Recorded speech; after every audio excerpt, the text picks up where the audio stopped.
So before I cover the exciting news about NFT lending, how it is experiencing just explosive growth right now, I wanted to make a quick announcement about the YouTube channel. I've decided to focus on producing content on the topics of Web3, cryptocurrency, NFTs, and potentially metaverse in the future, if that becomes a thing.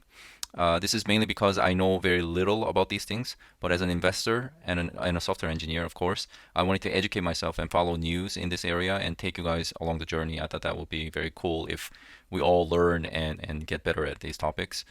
Hopefully, in about 10 years' time, we can all become an expert and make some profits along the way if we find some opportunities. So that was the news. Now let's get back to talking about NFT lending and the breakthrough that's happening there. You might be wondering what NFT lending actually is and how it works. I will cover all of that in detail later in this video, but in a nutshell, it's basically if you have NFTs, you can collateralize them and you can secure loans against them. So if you fail to pay back, basically the lender can take your NFT. That's what it is. So for now, let's take a look at what's really more exciting, which is the exponential growth that NFT lending industry is experiencing right now. Just this month, the NFT lending protocol surpassed $1 billion in cumulative lending volume. And you can see in this chart for the past 2 years or so, it's been quite, quiet. And then all of a sudden, we're experiencing that explosive growth. And this is this month right now. So we're at the cusp of the breakthrough. And these are all the popular protocols, and they basically have their own website. You can go create an account and then you can start lending out money or you can start borrowing money on there. NFT FI is really the biggest right now, and then Bend is next. They've all got their own unique characteristics, so I'll cover just a couple of them. And just to give you context, how big $1 billion actually is, it's not that big. It's really small in the loan industry. P2P lending is estimated to be about 70 to 80 billion dollars globally, so that's already 70 to 80 times bigger. But P2P lending has been around for a while, and mortgage lending, which what everybody's familiar with, is estimated to be over $4 trillion just in USA. So in comparison, NFT lending is really, really small and it's just becoming popular. And it could be a very interesting opportunity for you if you want to take advantage of being an early adopter. Previous slide, it showed the exponential growth in the lending volume. This one is now showing the number of users, more than 50,000 total users across protocols, and then about 7,000 unique users after deduping the addresses. What that means is a lot of people are actually using more than one protocol to do lending or borrowing. So that's smart because you don't want to rely on any one of them only. We've seen what happened with cryptocurrency exchanges. They fail and you lose money. In this case, though, we're going to talk about it later, but you're not going to lose your money. This is peer-to-peer. This is wallet to wallet. So you're not entrusting your cryptocurrency or NFTs to some institution that can go bust. But 7,000 unique users is very small. If you get onto this, I'm going to try this out myself and I'll create more videos in the future, me actually sharing the screen and actually performing lending. So I'm going to be the lender on these platforms. So yeah, being an early adapter right now wouldn't be a bad thing. It's very, very early. 7,000 globally is very small. This is now showing some categories of popular NFT assets that are being collateralized on these protocols. So we can see NFT FI is the one that has the most volume here. And I don't really recognize a lot of actually I don't recognize any of them except for Bored Ape. I don't know about you, but I'm really, really new to NFT. So I will have to educate myself. Maybe I'll do a video and go over each one of these NFTs. And I'm guessing these are probably all images. So again, it blows my mind how people consider these as legit assets and invest money into them. But that's something that I have to get used to if I want to be an early adopter in this space. So yeah, it's going to be exciting to go over and take a look at my reaction of some of these categories of NFTs, I guess. But yeah, you can see Bored Ape. I recognize that one, the most popular one. Happens to be the most used collateralized asset across all these protocols. This is Arcade Protocol, which is the third most popular lending protocol. Unfortunately, I couldn't get good data for the two most popular ones, NFTFi and Bend DAO. So as you can see, it is experiencing growth just like the others. and then it's doing about 24 million lending volume per month, I guess. So borrowed, yeah, that's the lending volume. And the average size is $45,000. So the one thing about Arcade Protocol is that all the assets that are being collateralized are high value assets. So that's why you're seeing 45,000 average loan size. And then the interest rate is almost between 15 to 16%. So that's very high. And I think that's because the asset that's being collateralized itself is volatile. So NFT prices go up and down a lot. So you have to compensate for that risk. So that's a pretty high interest rate. Now the loan default rate is 5.7%. That's pretty high. I think last time I checked, the US mortgage default rate is about 4%. It's hovering around 4 to 5%. 5.7% is higher, but it's not that high. I guess I mean, if the mortgage is 4% and this is like 5 to 6%, that's pretty decent, I would say. And again, the high interest rate compensates for that higher default rate. Before we talk about how NFT lending works in detail, let's cover the basics for those of you who are really new to this. What is NFT? NFT stands for non-fungible token, which basically means each token uniquely represents a physical or virtual asset. And these are non-fungible token in the sense that they're not equivalent. So each token, their values are different. That's because the underlying assets are different. If you are the owner of such a token on a public blockchain, you are the official owner of the underlying asset. You can put up this asset as a collateral to secure a loan. And this is a win-win situation for long-term cryptocurrency and NFT holders. It's a win for cryptocurrency owners because if you think that Ethereum is going to go up in value, so you purchase some Ethereum with fiat currency, you might as well earn some interest by lending out that Ethereum and collecting interest on them to make more Ethereum, basically.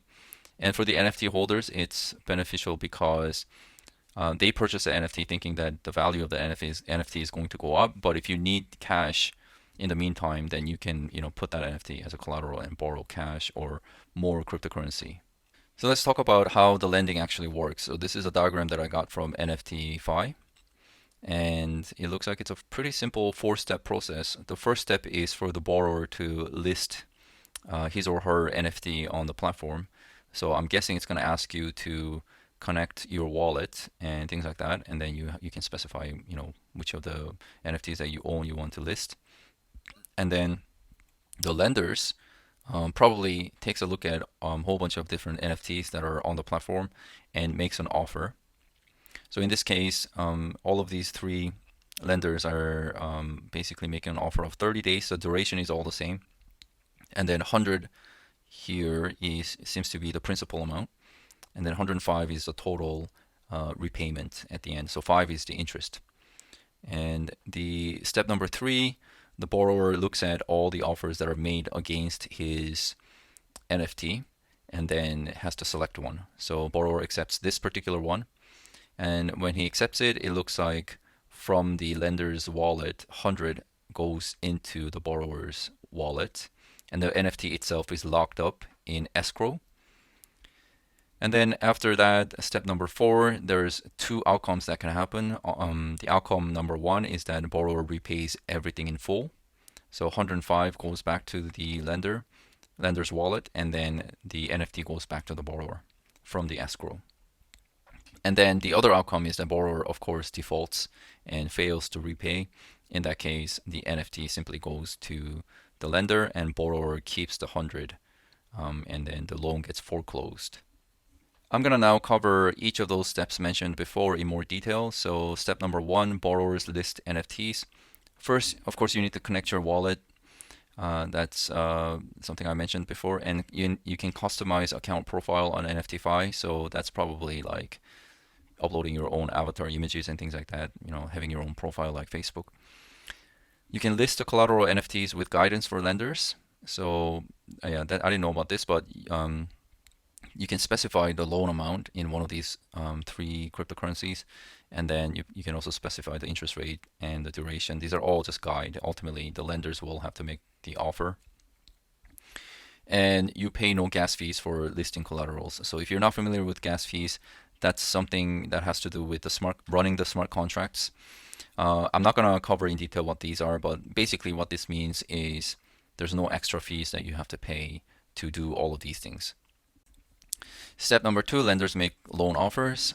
As you can see, they have to specify three things: the loan amount in one of these cryptocurrencies again, and interest rate, duration. And they can make this offer against individual NFTs or a collection of NFTs. So that will certainly increase the number of deals that will be made on this platform by providing more options for the lenders. And loan offers expire if they're not taken, and you pay no gas fees, just like before, for making offers. Step number three, of course, borrowers need to now accept the offers. You get notified whenever there's an offer made out to your NFT that you listed, and you can potentially have more than one offers to your NFT. Accepting a loan offer triggers a transaction on the blockchain that creates a loan contract. So when that happens, now you're using the smart contract and you're running it, so you have to pay gas fees. So here, the gas fee is included.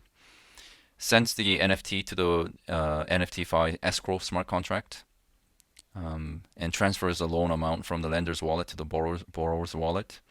And at the end, NFTFi sends a promissory note NFT to the lender.